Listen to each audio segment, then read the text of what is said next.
এখন আপনারা শ্রবণ করবেন একাদশীর ব্রত মাহাত্ম্য কথা। আমলক্ষী একাদশীর ব্রত মাহাত্ম্যের কথা যুধিষ্ঠির ভগবানকে জিজ্ঞেস করলে ভগবান বলেন, বিষ্ণুলোক প্রদানকারী এই একাদশী ব্রত। একাদশীর দিনে আমলক্ষী বৃক্ষের তলে রাত্রি জাগরণ করলে সহস্র গাভী দানের ফল লাভ করা যায়। পূর্বে ব্রাহ্মণ রাত্রিতে দৈনন্দিন প্রলয় উপস্থিত হলে স্থাবর জঙ্গম সহ দেবতা, অসুর ও রাক্ষস সবকিছুর বিনাশ হয়। তখন ভগবান সেই কারণে সমুদ্রে অবস্থান করেন।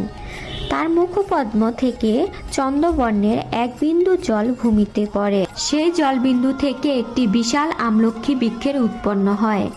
এই বৃক্ষের স্মরণ মাত্র গোদানের ফল দর্শনে তাহার দ্বিগুণ এবং এর ফলাবক্ষণে 3 গুণ ফল লাভ করা যায়। এই বৃক্ষে ব্রহ্মা, বিষ্ণু আর মহেশ্বর সর্বদা অবস্থান করেন। এই বৃক্ষকে সমস্ত বৃক্ষের আদি বলা হয় এবং তা পরম বৈষ্ণব রূপে বিখ্যাত।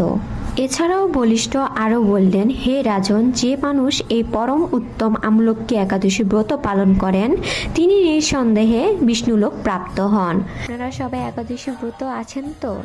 থাকলে অবশ্যই হরে কৃষ্ণ লিখবেন। হরে কৃষ্ণ।